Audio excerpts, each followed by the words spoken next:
What are you trying to do, Walter? Nothing tricky, dear. Just husband-wife stuff. Oh, you make me feel so used. Why can't you do what considerate husbands do? What do considerate husbands do? They jog. Oh, I'm 41 years old, Vivian. Who knows when the magic will leave my body? Then will be the time to start jogging. You have no right to force me, Walter. The Bible says, woe unto the wife who turneth her back on a horny spouse. The Bible doesn't say that, Walter. It did a long time ago. It was edited out by a lesbian translator. Vivian, I want you. Walter, you're scaring me. Oh, nothing to be afraid of, sweet baby. It's just an old friend coming for a visit. Open the door. Walter? I said open the door. Buenos dias, Bianca. Buenos días, señora Whitney. Ponga la bandeja en la mesa.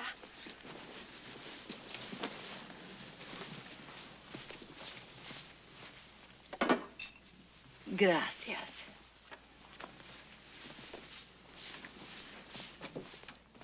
Who the hell was that? That was Bianca, the new housekeeper. The new housekeeper. Where's Estelle? Walter, I had to fire her. I liked her. She kept forgetting her place. Bianca just arrived from Guatemala. Everyone's importing them from Central America these days. They don't resent being treated like servants. Why don't you import a husband who doesn't mind being treated like a servant? That's what I feel like I don't really belong. Walter, you know how uncomfortable I get when you just barge into the bathroom. What are you ashamed of, Vivian? What is there to see that I haven't already seen? I mean, whether you want to admit it or not, I've seen you naked, Vivian. I've even laid you, Vivian. Must you use language like this in the bedroom, Walter? This is not some cheap bar. I could get more action in a cheap bar than I get here. Good morning, Mother. Good morning, darling.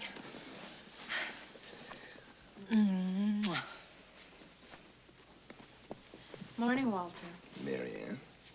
Mother, is it all right if I go shopping this morning? Of course, darling, as long as you're home by 6. Shopping? You don't need any new clothes. Walter says I don't need any new clothes. Of course you do, darling. I'll talk with him later.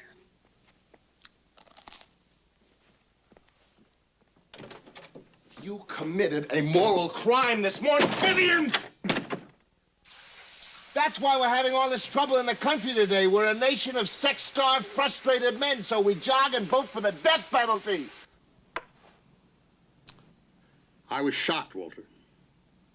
Shocked. I did not try to rape my wife in front of the housekeeper, Nelson. Whatever my faults, I don't lack a sense of the theatrical. I majored in theater arts. Now, if I try to rape the housekeeper in front of my wife, that's drama. My daughter was in tears when she called me. She had no right to call you. Vivian's concern is your career, Walter. Her upbringing has stressed the importance of that career. Beware the wife who places the bed ahead of the office. I've seen a dozen careers ruined because of sexually aggressive wives. A wise man can always make discreet arrangements. I'm not the type of man who goes out cheating, Nelson. Not cheating, Walter. Not cheating. Think of it as easing the pressures on someone you love.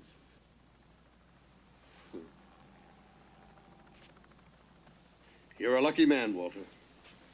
Then why don't I feel lucky? Vivian, Marianne, there's something wrong, Nelson. I feel like I've blown up this beautiful balloon, but I'm on the inside. I'm lonely. Learn to trust unhappiness, Walter. You and I have shared many secrets. I'll share today's secret by forgetting it. Go throw yourself into your work. I've never seen a happily married executive that was worth a damn. No, thank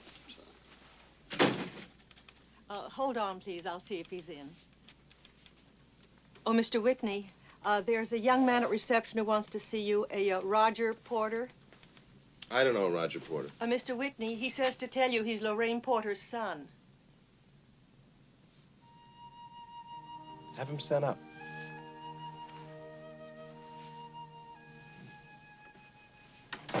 Lorraine Porter's son.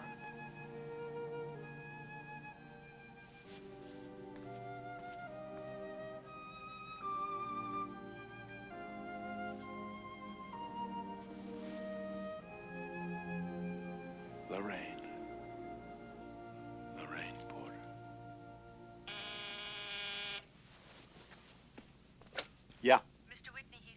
Have him come in.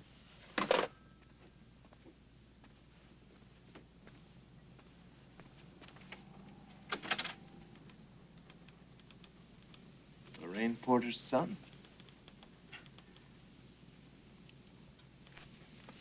Yeah. Yeah, this is cool.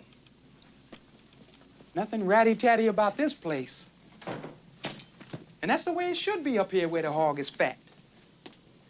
No meat scraps. We're talking T-bone steak here, huh?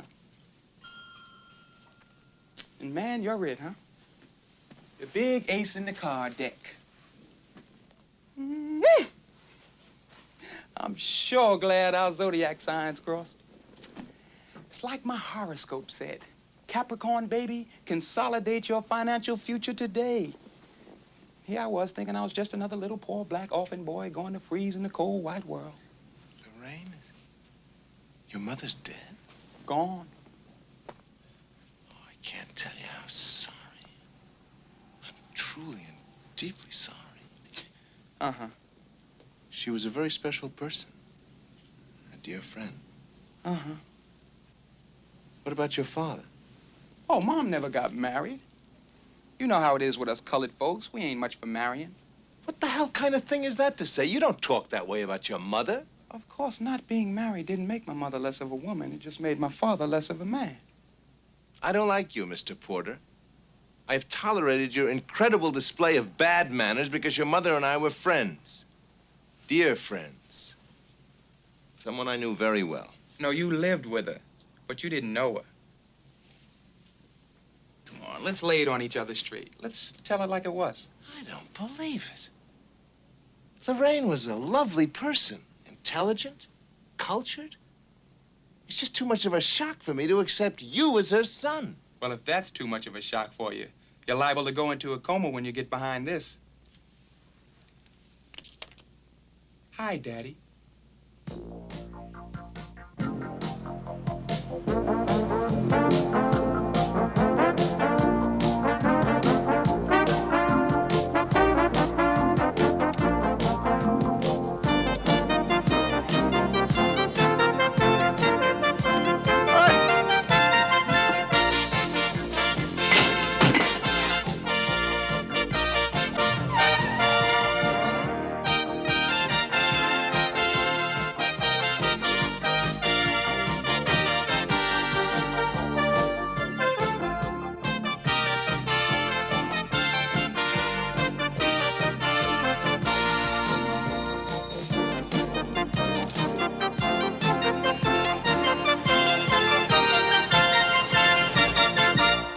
Your son?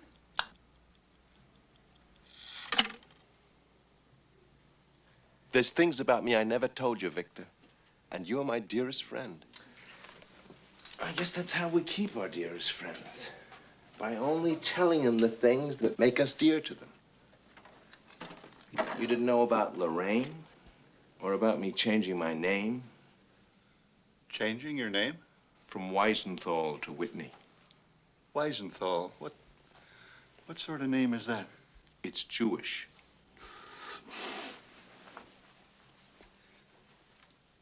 You better have a drag. You'll feel better. It's too late. Too late. Oh, come off it. You're not in that kind of trouble. I'm Jewish, my son is black, and my lawyer smokes pot. Don't tell me I'm not in trouble. Hey, it makes me feel better and does not affect my judgment. I delivered the valedictorian speech at Harvard, completely stoned. Okay. Get me out of this spot, Victor, and I'll keep you in grass the rest of your life. Okay, you provide the facts, I'll provide the solution. Now, who knows you changed your name? Just Vivian and her father. It was his idea. And who knows about Lorraine? Just Vivian's father. After I got out of the Army, I went to Northwestern. I met Lorraine in my sophomore year. We lived together almost 3 years. And after I graduated, I came here to Unielectron as a copywriter. It was going to be temporary until I made enough so that we could get married. Married? Oh, yeah. The only problem was I made an instant smashing success. I was kidding around one day, and I came up with this idea for fun, the biggest lie I could think of. Unielectron, the company that puts people ahead of profit. Was that yours? Yeah. It's a biggie. 2 weeks later, I was a junior executive. And then, like everything else, Vivian's father found out about Lorraine. Oh, no. What'd he do? He had a father-to-son talk with me. No, it was more like the Pope talking to a parish priest. Someday you will sit in this chair, Walter. He promised the parish priest the Vatican. I'm only showing the concern your mother and father would show if they were alive. He slipped on my parents' ghost like you would an overcoat. As your mistress? Yes. But not marriage. He moralized. She would never be accepted by the right people. The fear of the unknown. As the wife of a plumber, a garage mechanic, an elevator operator, fine. A veiled threat to my future employment. We wouldn't want to lose you. A direct threat. I am not a bigot. He believed. But I am a realist. From that day, I've never known the difference between those words. I am your friend. He insisted. There might be a child. The image we leave of ourselves on this earth after death. Think about that, Walter. I said nothing. You're in love. But not for the last time. That's what makes man superior. He can love, forget, and love again. Write to her. Tell her that getting married at the moment would not be practical. She'll understand. They're a very understanding people. I wrote the letter. She never answered. After she died, Roger found all the letters I'd written. How could a dude write all these pretty words? Just dripping with honey. Man, they could make a nun pack a suitcase and blow the convent. I think you showed damn little respect for your mother by reading these letters. Not as little as you showed by writing them, Dad. And stop calling me Dad. Who told you that we're related? Oh, after I found the letters, I asked Aunt Clara. You remember Mom's sister, Aunt Clara? Yeah, I remember Aunt Clara. Well, Mom went to stay with Aunt Clara when she got that way. And you know Aunt Clara would never lie, not with her husband being a preacher. The highest... Okay. I won't argue the fact that you're my son. You're a good sport, Dad. This is a moment that calls for total honesty. Nothing but the truth. We both agree that this is a delicate situation. I think we would both agree to keep this delicate news to ourselves. Oh, you mean now we found each other, we're not going to tell anyone? Who would we tell? Well, I guess first your wife.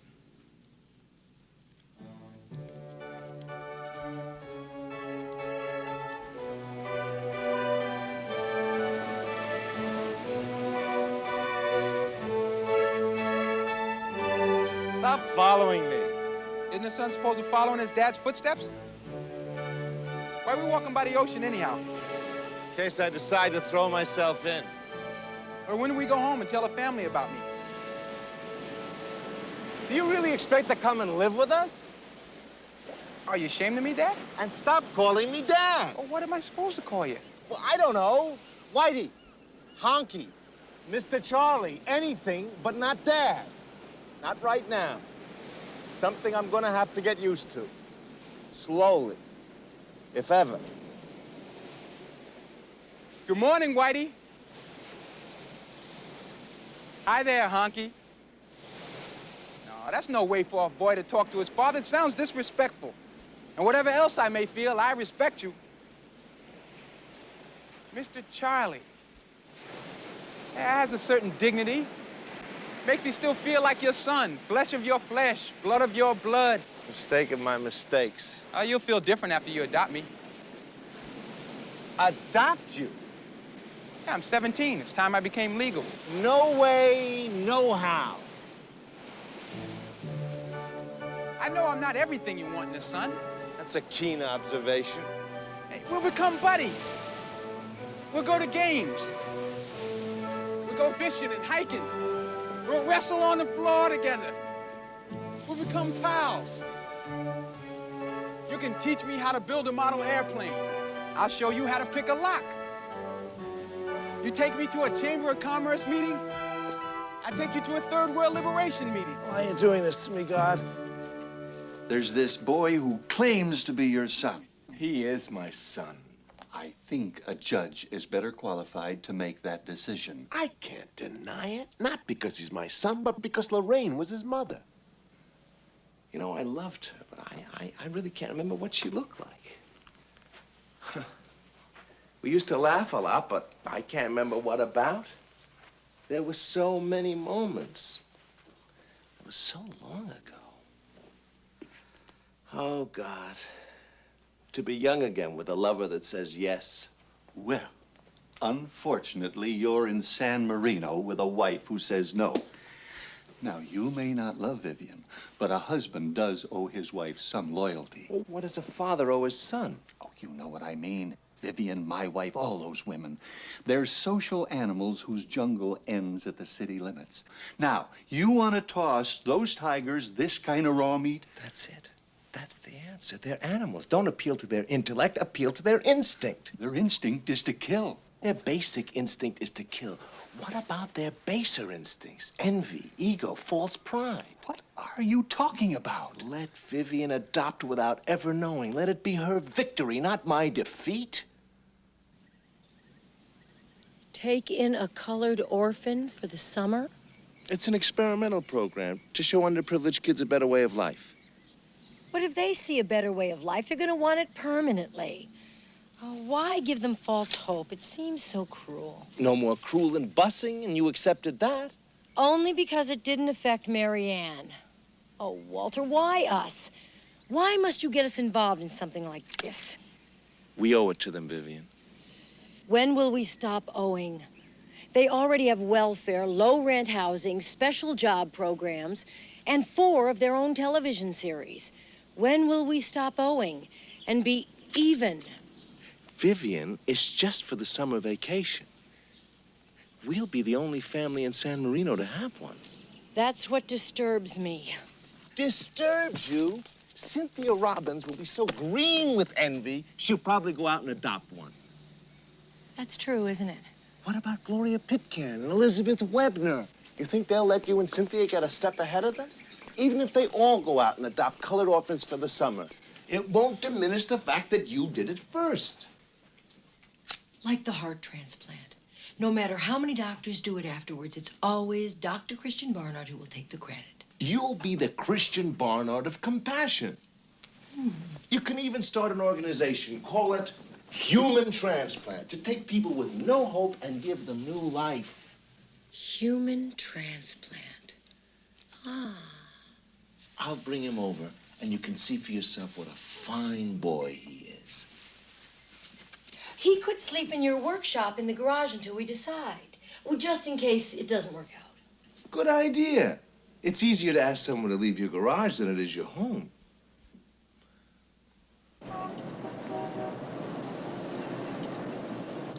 I just don't dig it, Mr. Charlie. I mean, the way you're getting me to be family, this whole adoption bit, me sleeping in the garage. I told you, it's just temporary.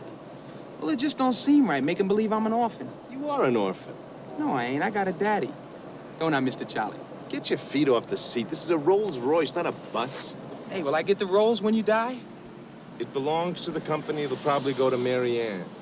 Oh, you like Mary Ann more than you like me. Far, far more, and I'm not very fond of her. Would you stop playing with that telephone? Are you going to high school, Roger? When did you leave? About a year ago. Have you ever thought of going back and graduating? Don't need to. You don't need to, huh? How far are you gonna get with an attitude like that? I'll make out. You'll make out. You know where you'll make out without a diploma? On the unemployment line.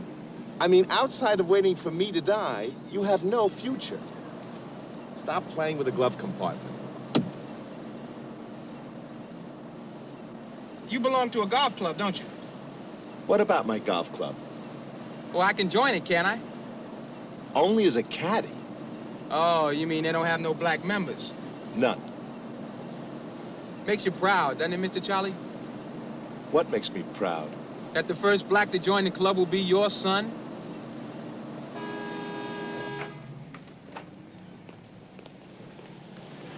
Do I have to wear these square clothes? Yes, you have to wear them. Or if the brothers ever saw me, they'll think I sold out. Relax, Roger. There are no brothers in San Marino.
So this is gonna be my new home. All right. Just the garage. I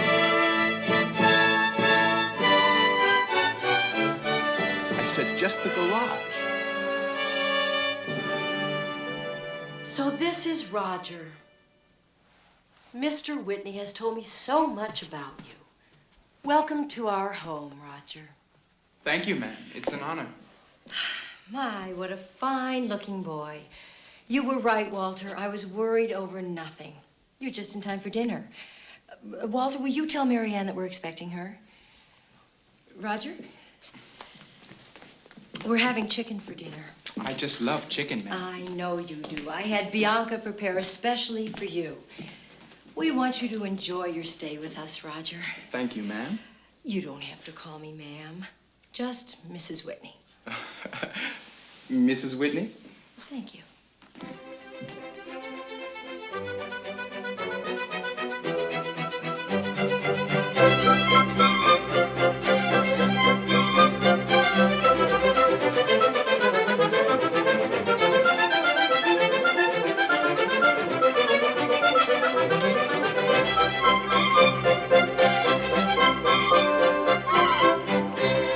It's an exciting experiment. When Mr. Whitney first broached it, I'll admit I was a little dubious. But then I realized that I'd be giving a boy a second chance in life, a chance to improve himself. And you will try to improve yourself, won't you, Roger? Oh, yes, ma'am. Mrs. Whitney. We want to be proud of you, Roger. We'll see if we can't get our church to accept you as a member. You'll be a Presbyterian, Roger. Isn't that nice? Well, I was raised to be a Baptist, and You'll be a Presbyterian. About your schooling, Roger, how far along are you in high school? I don't go to high school. We'll give him remedial schooling and then a job training program. Excellent. This is going to be an exciting summer, Roger. Well, what do you think, Mary Ann? Shall we adopt Roger for the summer? Have you ever been arrested? That's an offensive question, Mary Ann. Yes, little sister, I've been busted by the pigs. Roger, in our community, the pigs are known as police officers. Well, where I come from, they're always known as Police officers. Police officers. Why were you arrested, Roger? Well, I was walking along in a protest march against the Klan, singing the second verse of We Shall Overcome. Black and white together, black and white together. We know the Black- song, Roger. And when this man stepped off the sidewalk and hit me over the head with a lead pipe. Well, needless to say, I fell down and he started kicking me, and then the police officers arrested me. Roger, you must promise to never go on one of those protest marches again or sing that Overcome song again. Never? Well, if you feel the urge, you may sing it in the privacy of your own room. Well, Mary Ann, do you approve of Roger? I think we should ask Dennis first. Yes. Who's Dennis? Dennis Urkel. He's captain of the lacrosse team. Why do we need Dennis Urkel's approval? His father is Judge Urkel. He's going to run for Superior Court. And his chances might be jeopardized if his son's fiancée has him living in the house. Fiancé? Mary Ann and Dennis are going together, sort of unofficially engaged. Marianne, don't you think you should inform your father about something as important as an engagement? I did. I called Daddy in Westport, and he gave me his blessing. Not that father. Me, your legal father, Walter Whitney, who's clothed, fed, and housed you while that drunk in Westport hasn't even bothered to visit you in 2 years. Mother, I will not sit here and have Walter slander my father. I just knew he'd cause trouble.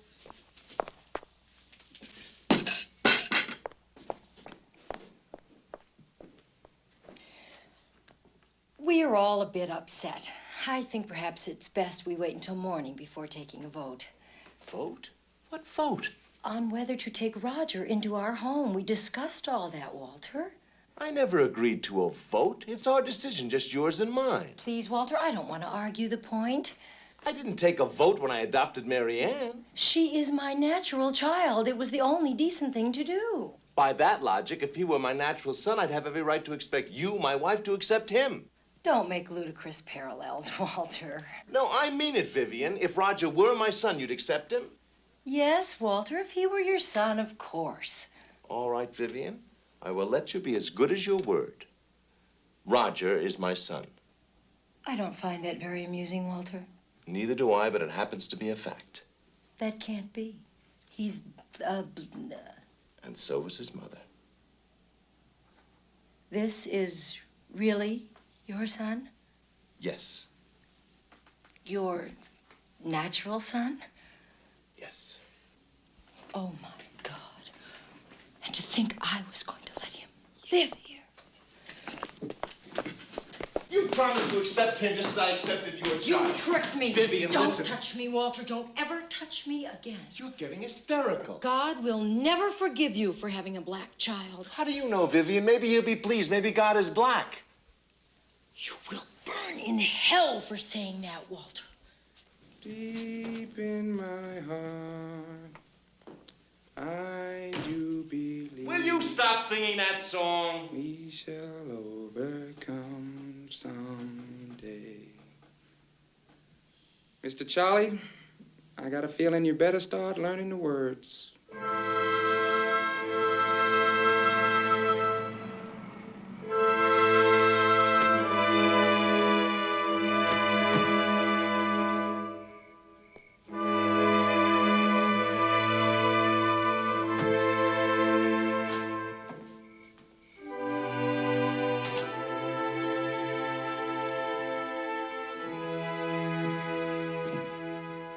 Where's the boy?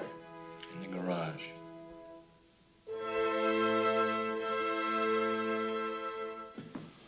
Vivian? Upstairs with Dr. Bristol and Reverend Hayworth.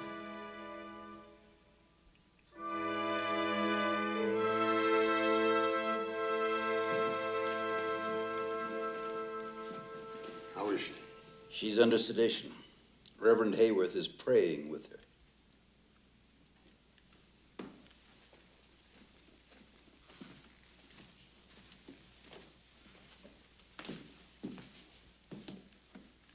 I even had to give Marianne tranquilizers. I've been the Longhurst family doctor for 40 years. I delivered Vivian. And to see her in this state of shock is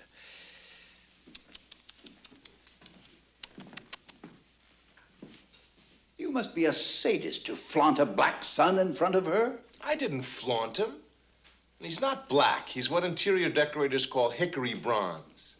Same color as your new car. I would just as soon you did not compare that boy to my new car.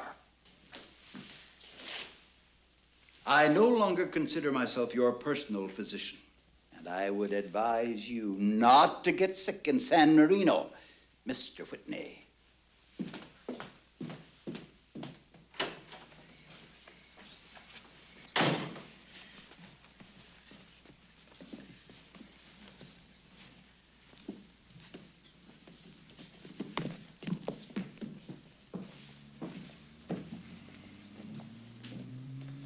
Your father-in-law wants the family to spend the night at his house.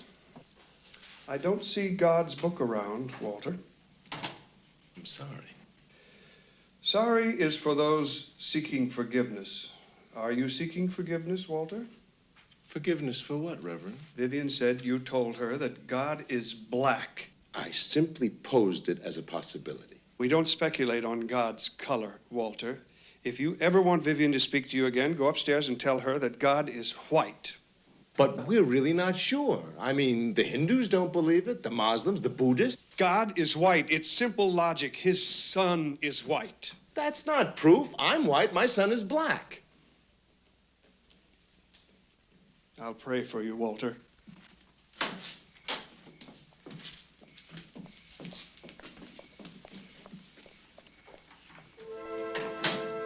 A companion a la Senora Whitney Amicado.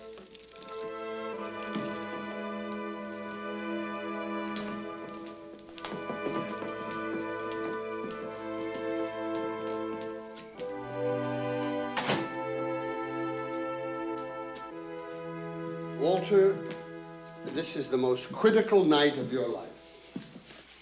I was beginning to get that feeling. But one which you can easily survive, provided we proceed with delicacy and good taste. And Roger is not good taste. Someday, perhaps, but not at the moment. Well, when does Roger become fashionable? Who makes those decisions? People. Me, you. Me?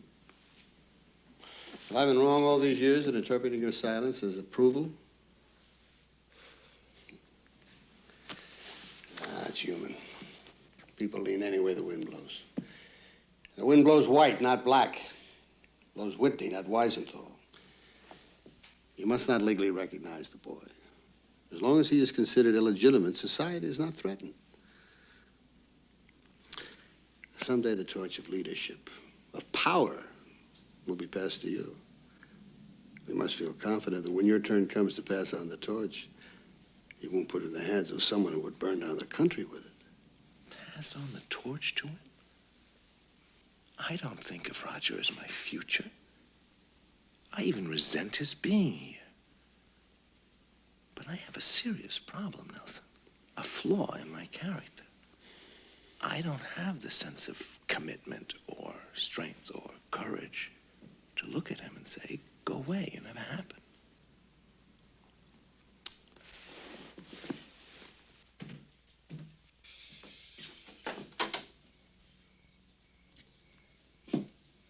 Walter, you were like a son to me. But as you well know, having a son can turn out to be a bitter disappointment.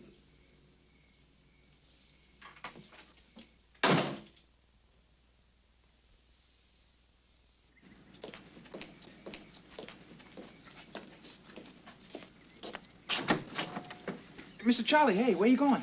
To work. If you're hungry, there's food in the kitchen. Otherwise, stay in your room. Could I go swimming in the pool? Maybe tomorrow. Just stay in your room and read. And if you can't read, just sit and draw pictures. Mr. Charlie,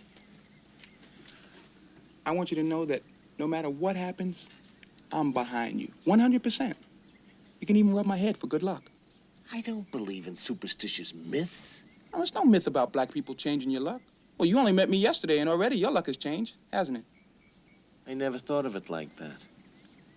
Get your hand off the car.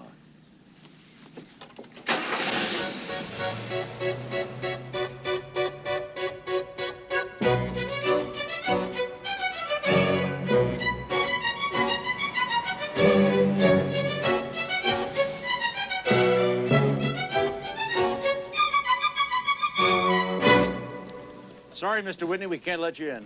Can't let me in. Orders from the man upstairs. I'm the man upstairs. Mr. Longhurst gave the order. Yes, sir. We also got orders to confiscate your car. My car? Yes, sir. It's company property.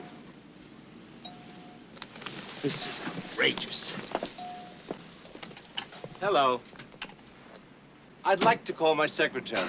You don't have a secretary anymore, sir.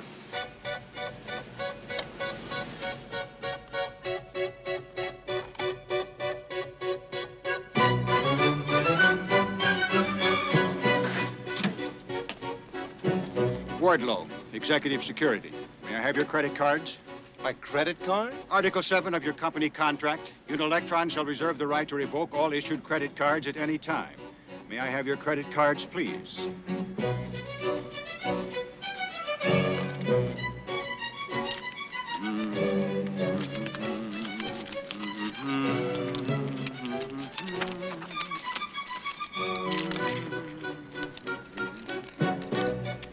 Thank you, sir. Have a nice day.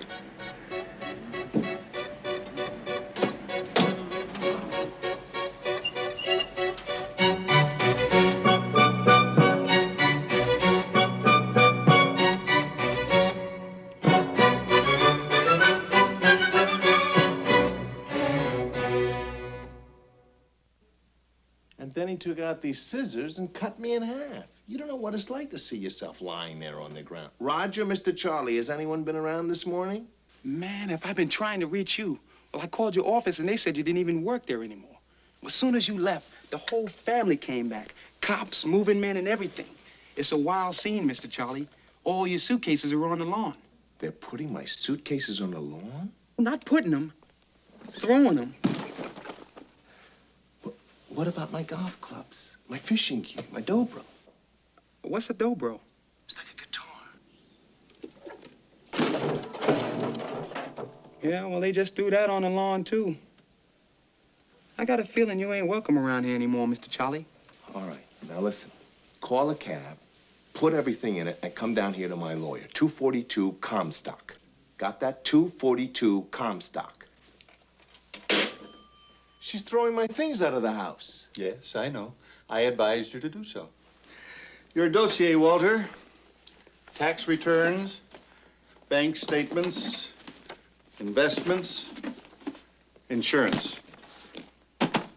Everything. You advised? You, my dearest friend? My lawyer? I'm still your dearest friend, but no longer your lawyer. I agreed to represent Vivian in the divorce. You agreed to represent Vivian?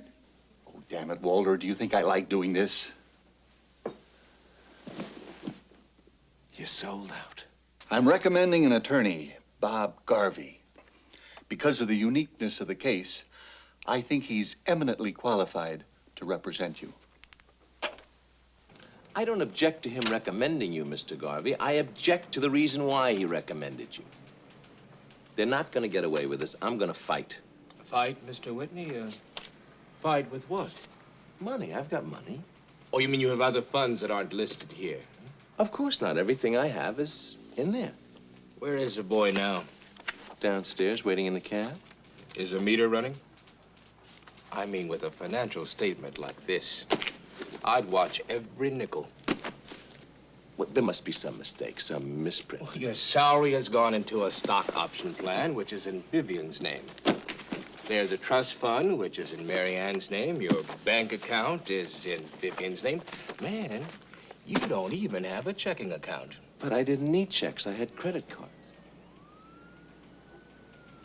All right. Cutting through all the talk, Mr. Garvey. What am I worth? How much have you got in your wallet?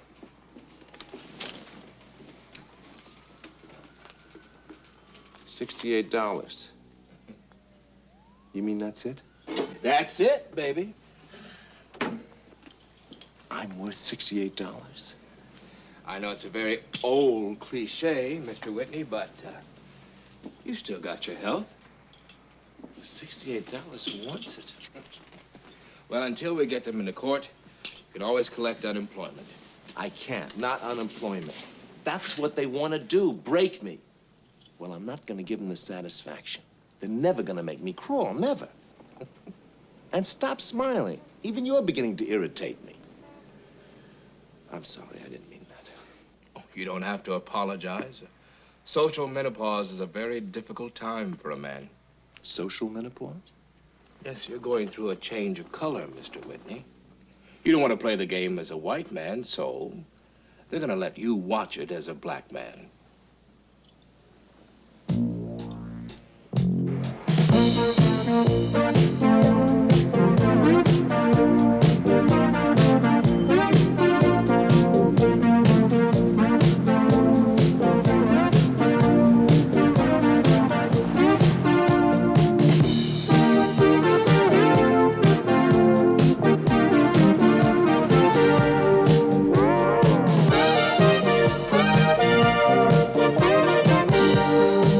This is it? It's got no swimming pool. Maybe they got a tennis court in the back. Stop complaining. They got TV and free ice. That'll be $22 and checkout time is noon. There'll be no dope, no parties, no fighting. Only people allowed in the room is them that paid for it. Sounds fair enough. Here you are.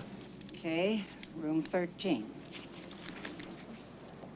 And if I give 3 short rings on the telephone, that means the Vice Squad is here. The Vice Squad?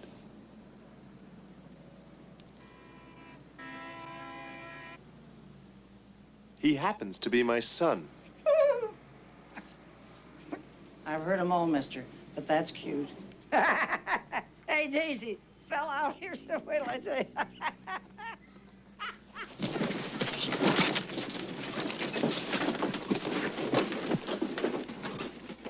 Hey, you have to put a quarter in to make it work. They only promise free ice cubes. I don't like ice cubes. Stop whining and eat them. Will you stop banging that set? I gotta watch Starsky and Hutch. We can't afford them. Well, maybe some quarters will come out. Roger, we do not steal. It ain't stealing. I'll put the quarters right back We in. do not steal, Roger. Sorry, Mr. Charlie. Just seemed like the natural thing to do. Then we will have to control our natural instincts. Who told you to take that bed? Well, I can't sleep on a narrow bed. Neither can I. Well, if I don't get enough sleep, I wake up with a headache. Your health is expendable. I'm the one that we gotta keep alive. That bed is mine. I got it first. All right. We'll let reason prevail.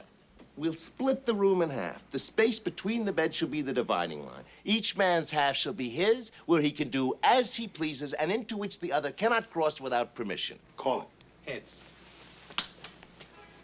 Heads. Take that bed and I'll take this. I sure hope you get a good job so we can find a decent place to live. Don't worry about me. I'll get a job. I've got friends.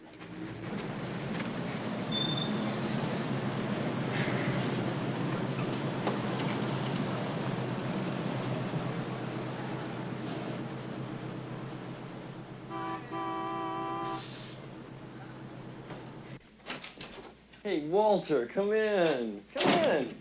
Sit down, sit down. Where is he? Where's who, Freddie? Your son. Who told you? Vivian called Helen this morning. Is he really as black as she says? How does it feel, Walter? Uncomfortable. Freddie, I gotta talk to you. Vivian told Helen she threw you out of the house. Yeah.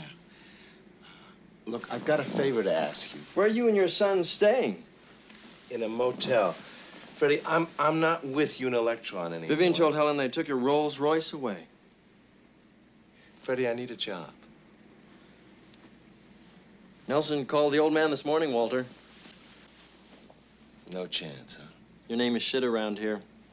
I appreciate that, Freddie. I mean it. There's nothing worse than being left up in the air. I can loan you some money. Vivian told Helen they took everything you had. Oh, thanks, old buddy, but I'm fine. Just fine. Well, see you around. See me around where, Walter? That's true. Where? You want me to okay a loan without collateral? I'll pay it back, Tubby, as soon as I get a job. $2,000. That's a lot of money. I said I'd pay it back. No house, no car, no jewelry, no stocks. You must have something you can put up for security. I'm putting up our friendship, Tubby. 15 years of friendship guarantees I'll pay you back. I'm giving you the ultimate collateral. Walter Whitney's word. But your name isn't Walter Whitney.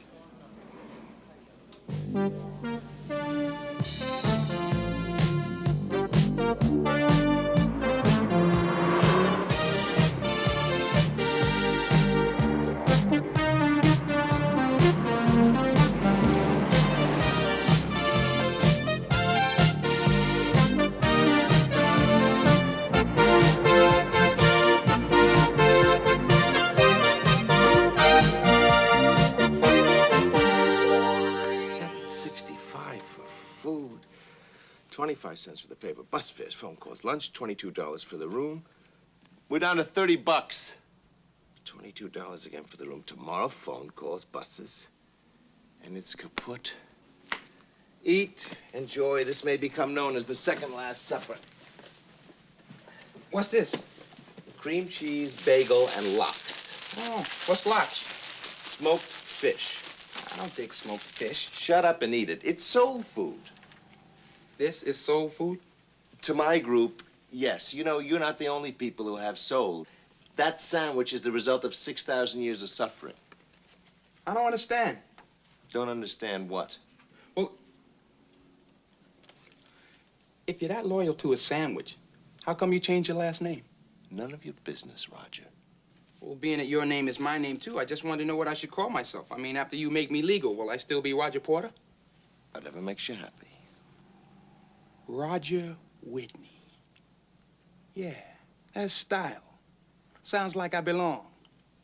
Roger Weisenthal.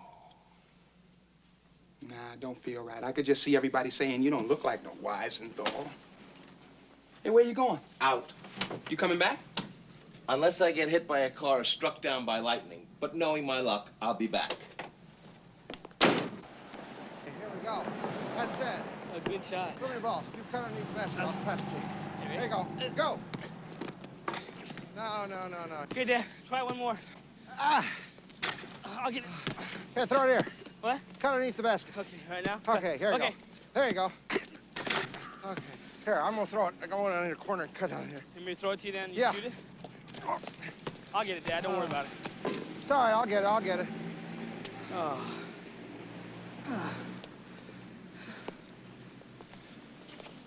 Is that your boy? Yeah. What is it? He's about 17, right? Uh-huh. He's a pretty good ball player. Not bad. I got a son about that age, too. You want to play a game, you and your son, against me and my son? 3 baskets win, we'll play for $5. Okay, you're on. We're back in 5 minutes. Okay.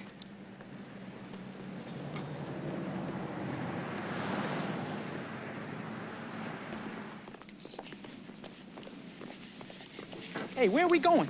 Pick up an easy $5. Just hope those 2 turkeys haven't left yet.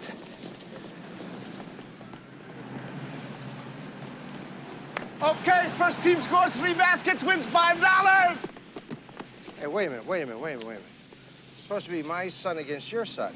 Well, he is my son. Come on, let's play. You take it out first. Come on, son. Okay, Dad. You didn't tell me we were going to play basketball. Don't slam dunk it right away. It'll scare him. Listen, Mr. Charlie... Roger, just do what comes naturally. Come on, fellas, let's play.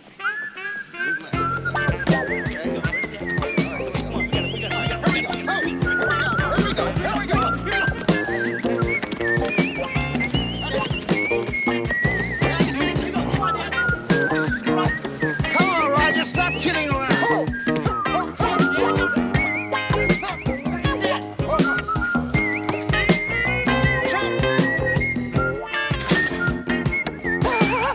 That's 1. You stop clowning around. What? I didn't even get a chance. Come on. Ready,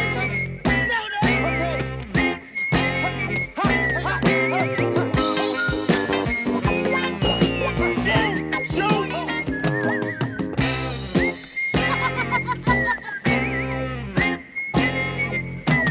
What the hell kind of shot was that? It's the best I could do, Mr. Charlie. That's the best you can do? $5. We blew 5 big ones. I have to be the father of the only black kid who can't play basketball. You didn't have much luck finding a job, huh? Look, jobs at my executive level are not just floating around. But don't worry, I'll get work somewhere. I heard about a place today at Lincoln and Seco where there's jobs for hardcore unemployables. I am not a hardcore unemployed. You go there in the morning, right? And guys come by on trucks looking for dudes to do odd jobs. Mowing lawns, painting houses, cleaning stables, picking grapes. Stables? Where do you even hear about a job like that? This afternoon when I stopped to give this guy a lift. How could you give someone a lift, Roger? And the car was driving. Car? Whose car? My car. Car? You have a car? Yeah, I picked it up secondhand to come out here. You have a car and you didn't tell me? You let me blow all my money on cabs and buses? Well, I didn't have a chance, Mr. Charlie. I mean, everything happened so fast. You dragged me to the car, and you drove me to the ocean, then to the store, then to your house. Forget it. Where is it? It's over there. It's the red one. Should have guessed. Cost me $14 in a record player. You were overcharged. You drove this 2,000 miles? You could have been arrested for littering the highway.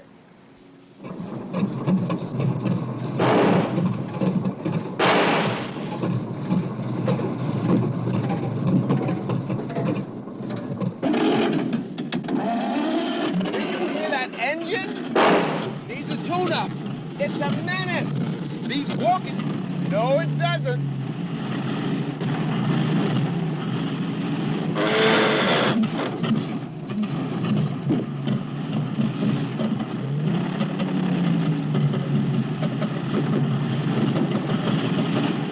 Hey, there's gas fumes in here. That means the engine's still running. Open the window. It's stuck. It won't open. Well, bang on it a few times. Hey, what are you doing to my car, man? Your insurance will cover it, won't it? What the hell was that? I don't know. We may be on fire. On fire? That dude on the bike, yell for him to get out of the way, because once I get rolling, I can't slow down. Blow your horn. Don't have one. Don't have one? Yeah. Out of the way! Out of the way! We've got no brakes! Out of the way! We've got no brakes!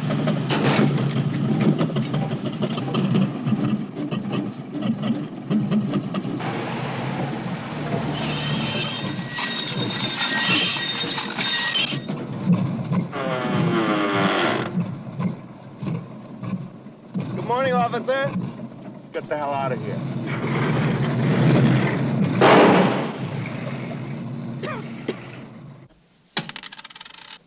85 cents. That's what we're down to. 85 cents. You can sign up for unemployment. Never. That's what they want me to do. Oh, how about welfare? Lots of black families on welfare. We are not a black family. Well, what's going to become of us, Mr. Charlie? I don't know. I never thought it'd end up like this. Eating sandwiches in a cheap motel. I came to California figuring I'd live in a mansion. Look where you dragged me. Where I dragged you. I thought you'd take better care of me, that's all. I'm doing the best I can. I've been turned down by every corporation in town. So we're talking wall here. We're doing what? I mean, they really got you up against the wall. Oh, yeah. That's it. What's it? The wall. What wall? The money's in a wall safe behind the picture of Vivian's mother. Right.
Who is it? Who's there? Don't hurt me. Take what you want. I know what you're going to do. I know I can't talk you out of it. I can't stop you. I'm all alone. My husband isn't here. I'm defenseless.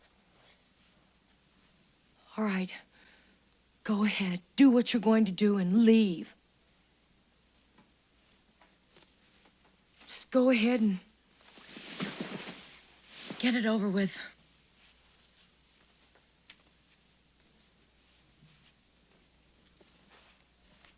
Well, what are you waiting for? Go ahead. Do it.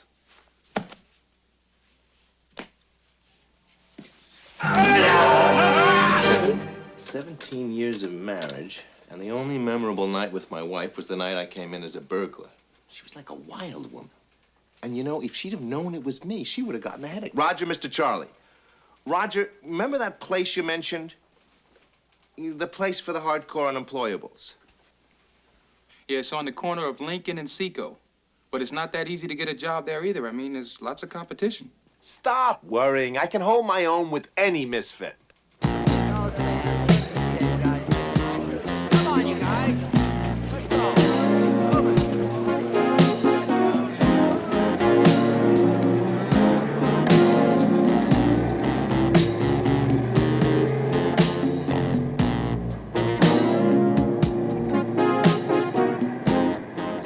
Roger registers, tell him to pawn my golf clubs and find a cheap furnished apartment. I'll meet him in front of your office when I'm done. Are you sure you know what you're doing? They're not gonna beat me, Mr. Barbie.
Any of you know how to load scrap iron?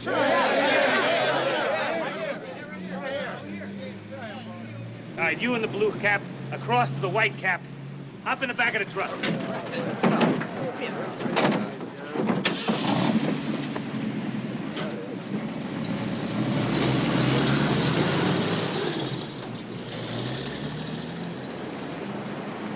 You want a drink, buddy? 5 cents. I only drink after work.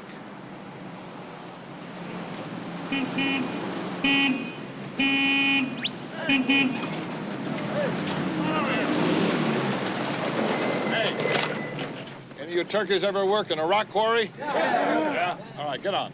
You? Yeah, you. Come on, get on. All right, sit down and hang on. Come on in.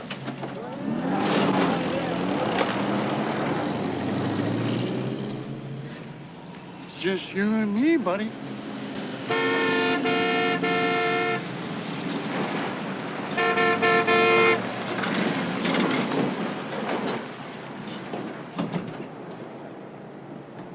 Either you stiffs know how to clean stables? Yes, sir, I can. I'm available. Okay, you dummy. I think he means you. Yeah, you dummy. Come on, get your butt in the back. On the double.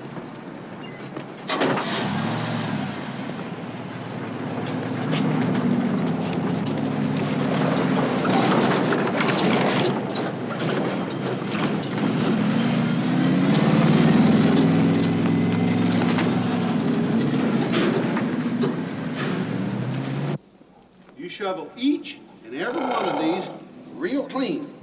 Then come on over here to this other barn. Then you clean all of these. You start all the way down there at that end, clean all these up to here, then go back down there and clean all those on that side.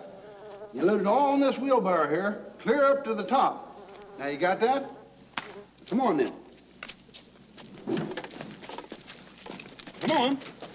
Then you walk it over here to this pile and unload. Got it, dummy? Yes, sir. Then you go over there to that barn over there and start over again. Now go. Go back to number 1 and don't stop till I tell you. Go ahead. Go. Move it. Move it. Move it, dummy.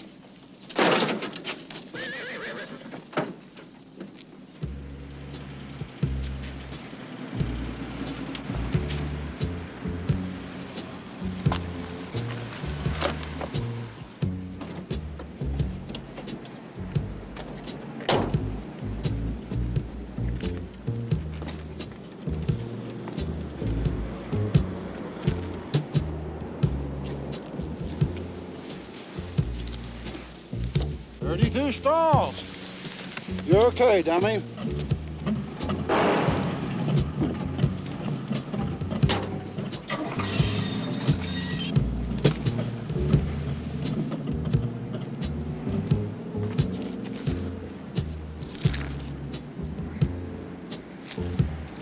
Mr. Charlie.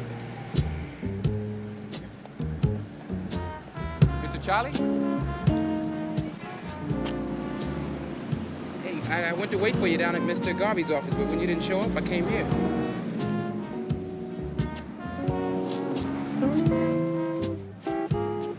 I hocked the golf clubs, found us a furnished apartment.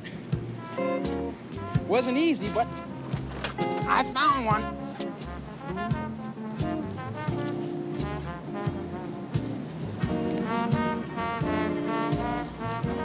Had a rough day, huh?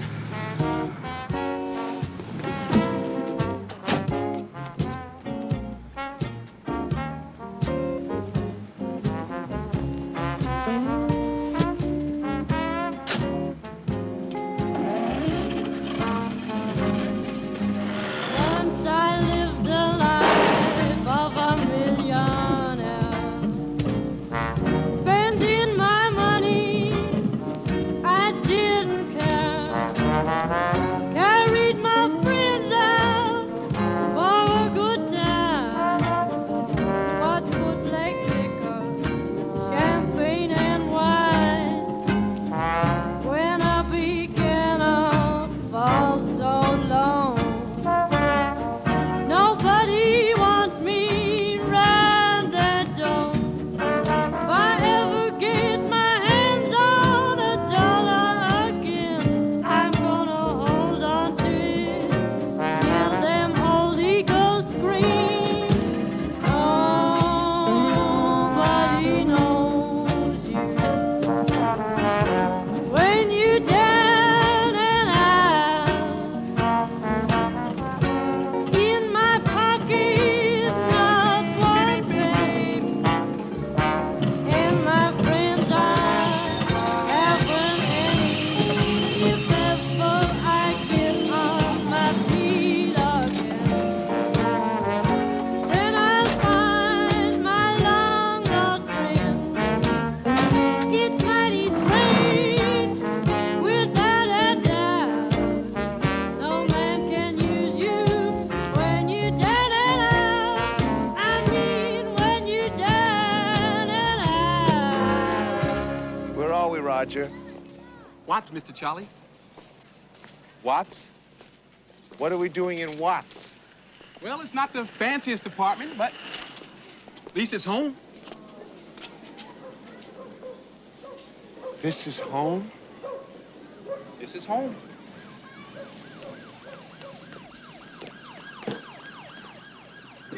Get down to that store, boy. Your mama be home from work in a minute.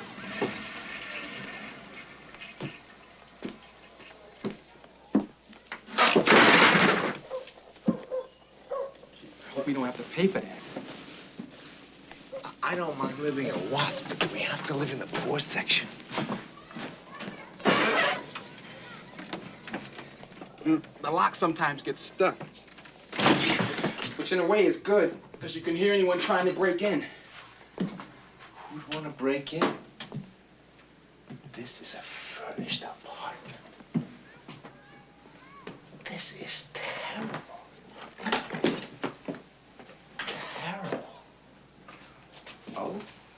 The better places wanted first and last month's rent. I only got $35 for the golf clubs.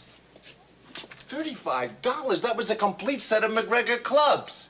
Where's the bedroom, Roger? Oh, it pulls out. Or one of us can sleep on the couch. I thought that was the bathroom. Yeah, I did too at first. Where is the bathroom, Roger? It's, down the other end of the porch. No, never. I'm not sharing a communal bathroom. It's unhygienic. That's exactly how the other tenants feel, Mr. Charlie. That's why every apartment has its own toilet seat. Now, it wasn't easy for me to get you in here, Mr. Charlie. I mean, they weren't too happy about having a white person in the building. You're here on a trial basis. Well, I don't want to lower the standard of living. I registered at a job training center today. The only opening they had was in a class for short order cooks. Short order cook. That's a good trade. You can always get a job. Yeah, and you can save money with me doing the cooking. Now, you just sit down and relax.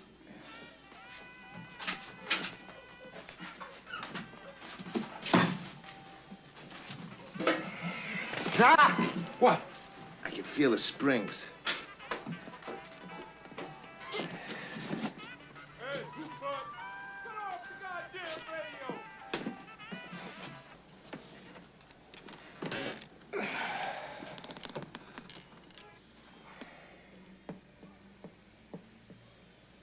What's the carton?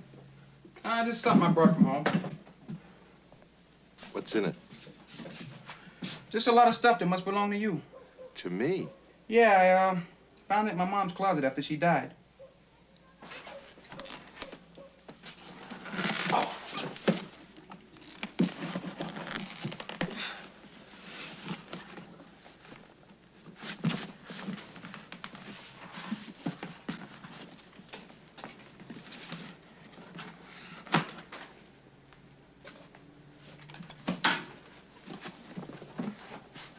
It's yours, ain't it? It's mine. Be pretty embarrassing if it belonged to some other dude, huh?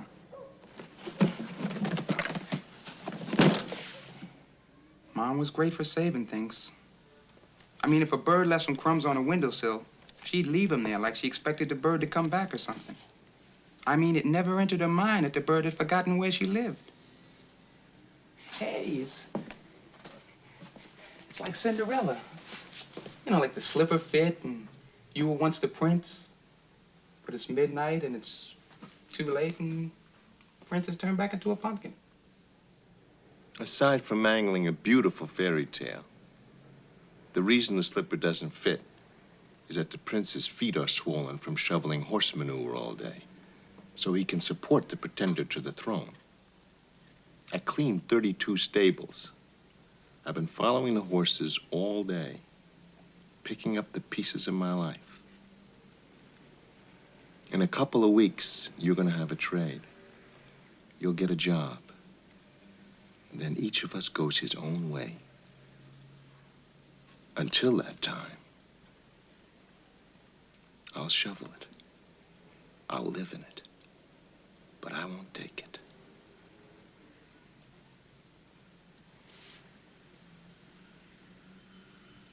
Think I'll go take a walk, huh?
We had difficulty finding you. Forgive me for not getting up, but I had a hard day at the stables. I got the job without a character reference. Walter, many strong words were said in the heat of crisis. But what you said was true. The wind does blow white, not black. It does blow Whitney, not Weisenthal. When you're shoveling manure, you really find out which way the wind is blowing. I admire you, Walter. I mean that. You've shown a determination and an ingenuity which I admire. I thought you would break, but you only bent. I respect that ability to survive. The company misses you, Walter. Vivian misses you. Come back. Come home to the people you belong with. What about Roger? Provisions will be made. A good military academy to strengthen character. tour of duty overseas in the service of his country. And if by chance he survives? In that case, he will be sent adequate funds to permit him to live comfortably. It's a solution that will preserve your integrity, your sense of obligation, and most important, the quality of life you've worked so hard to create. I think Vivian would like to say something in private. Peace with honor, Walter. Why peace at all, Nelson? I'm a deserter. You execute deserters. Only as a last resort. You're one of us, Walter. And there are so few of us. We are the true minority. Those tiny wheels that keep the one big wheel turning. If we vanish, that wheel stops. And it rusts into chaos, anarchy, nihilism.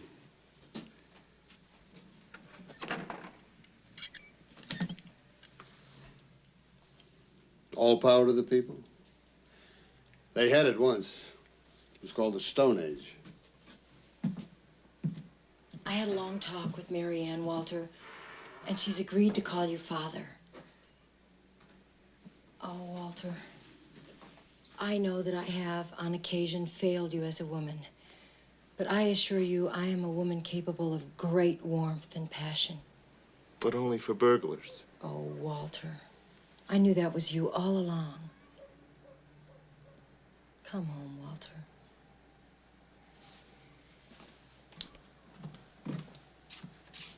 I'll be waiting.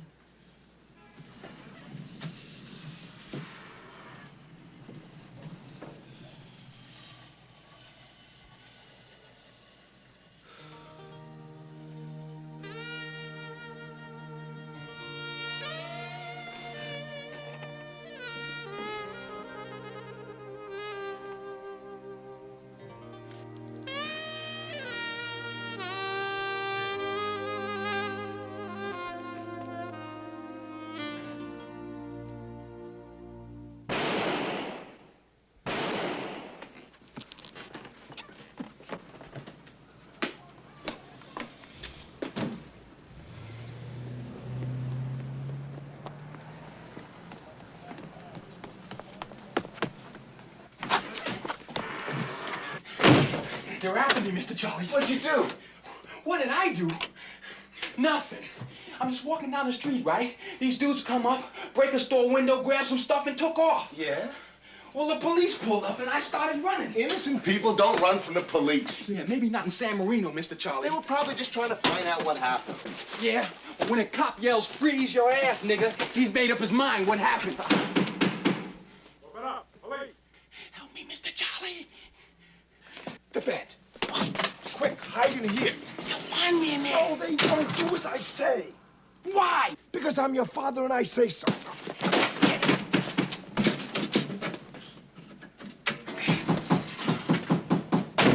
Coming! Open up!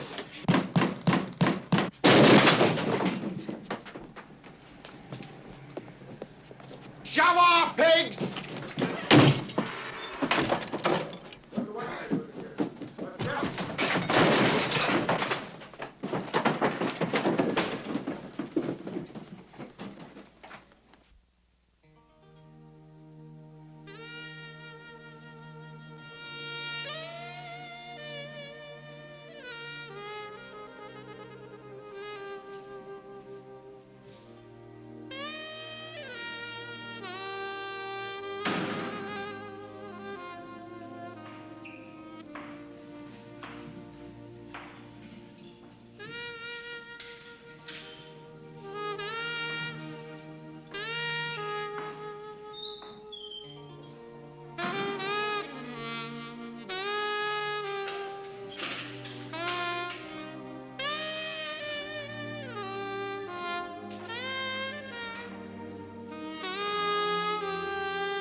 How you doing, Mr. Charlie? Not too good, Roger. You get points today. Got yourself arrested for me, roughed up. Finally starting to act like a father, huh? Enough so I'll get off your back.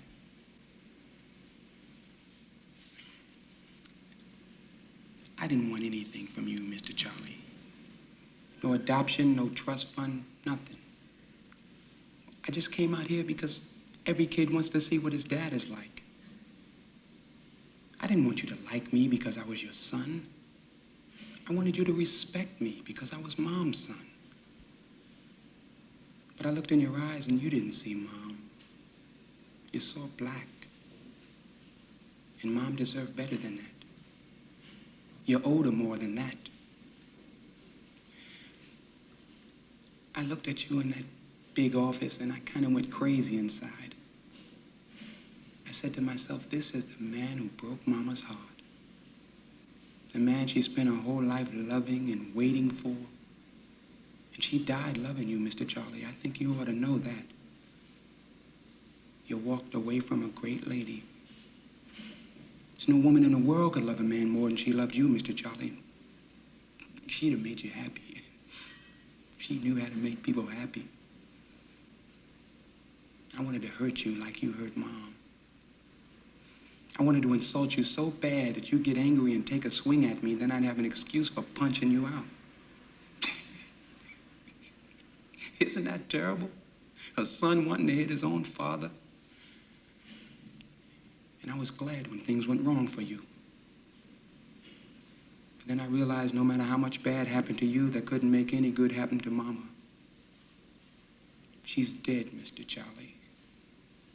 We'll never see her again, hear her again, touch her again.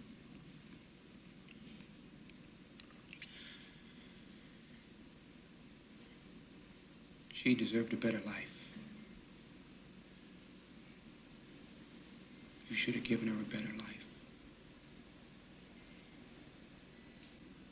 I should have given her a better life. Did you love my mom, Mr. Charlie? This is very important. Did you love my mom? Yeah. I loved her. I loved her very much.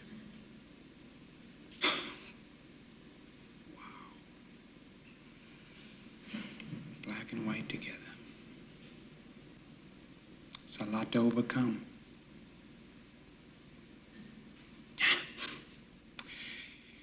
You go on back to your family, Mr. Charlie. I got a feeling they'll be a lot nicer to you now.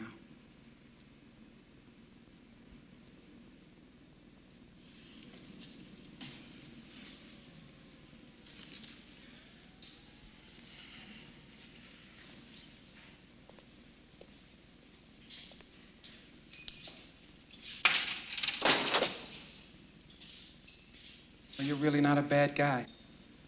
I mean, if you weren't my father, we might have become friends.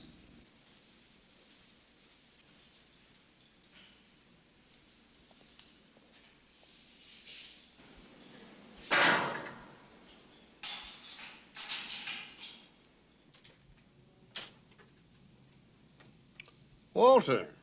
Oh, just in time for the board meeting, then lunch with the Common Market delegation. It's as though these past days never happened. Nothing's changed. Everything changes. Constantly. That's why we have to adapt, so we can always come out on top. Being on top means somebody's on the bottom. Well, you can't have winners if you don't have losers. Why can't we all win, Nelson? No losers? That's what life is all about. Even death has heaven and hell, winners and losers. It's hard to hate you, Nelson. You have just enough logic to give your sickness respectability. You've sentenced whole races of people to be born losers. And as the father of one, I object. Not that he was born with 2 strikes on him, but that you won't give him a 3rd pitch to swing at. Goodbye, Nelson. You walk out this time, Walter, and I'll destroy you. When I'm through with you, you'll think shoveling horse shit is a step up.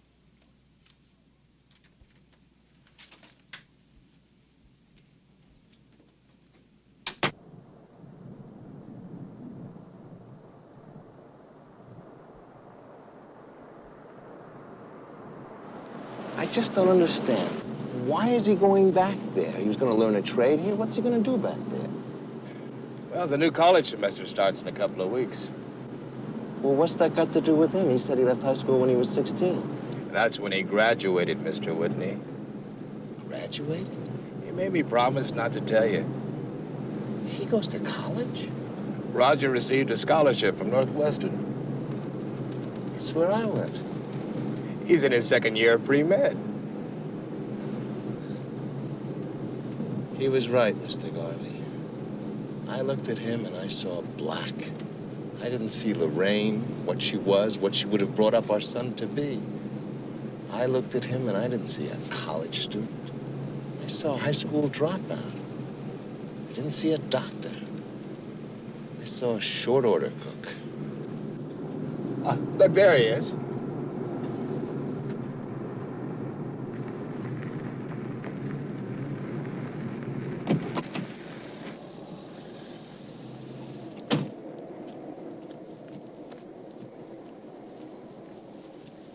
Roger? Yeah. Just wanted to wish you a good trip. Thanks. If you need something, I mean, if you need money or anything, I can always be reached through Mr. Garvey. Well, if you need anything, I mean, if you run short or something, I mean, I'll be at Aunt Clara's.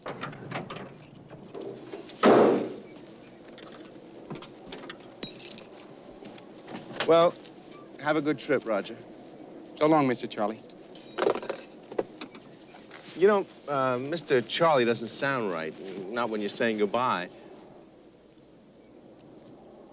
Well, so long, Dad. I have this friend back in Evanston, Bernie Levin. Every time he'd come out here, he'd try and talk me into coming back there and working for him. I thought I might just go there and take him up on it. It's not far from the university. Might give us a chance to see one another every once in a while. Have dinner, talk, maybe take in a ball game. Get to know one another. I mean, maybe we'll never get to be friends, but then maybe we will. I mean, it's worth a try. Yeah. Well, have a good trip, son.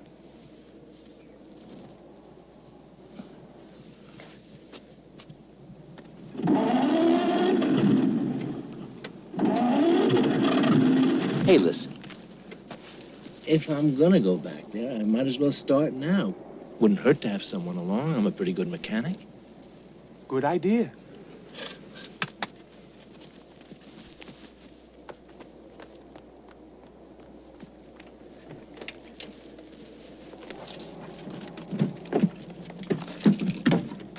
You can send the rest of this stuff to me at his Aunt Clara's. Well, all right. All right.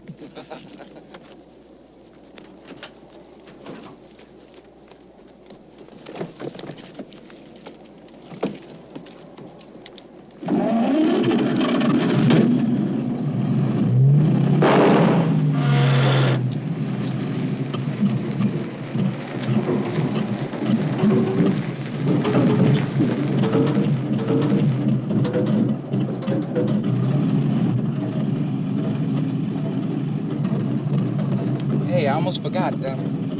This picture of Mom. I think she'd like you to have it.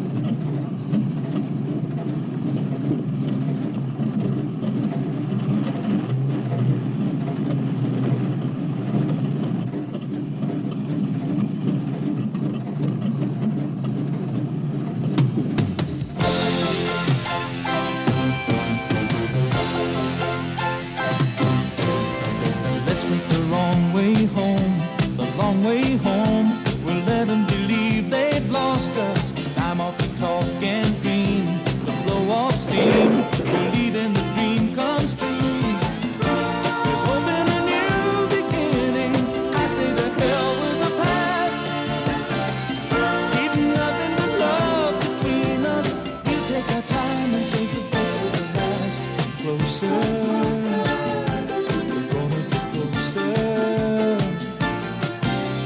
After a shaky start, we did get smart. We're following common senses, keeping our facts in line. We'll do just fine. There's nothing that we can't do. I'm counting on love to guide us, love that was long overdue.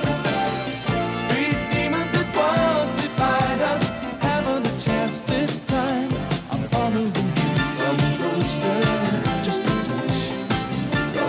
closer, just a touch.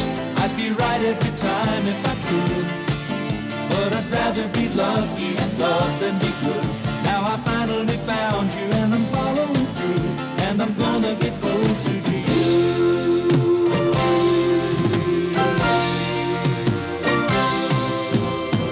I haven't lost my mind. At times I find I'm careless and do misplace it. Blame it on too much sun. What's done is done. We're working it out today. Don't tell me what stands to reason. I'm talking straight from the heart. If I wasn't foolish sometimes, how would you know when I pretended to be smart? I'm closer. I'm gonna get closer to you. Sometimes the act of love is push and shove. It's known to be rough and tumble. Only the best survive. We're both alive. It's probably in our blood. It's love and it tells me something simple as sin, but it's true. That love at its best takes two hearts. Really do mind this time. I'm following you. Come closer, just a touch. Come closer, just a touch. I'd be right every time if I could, but I'd rather be lucky and love than be good. Now I finally found you.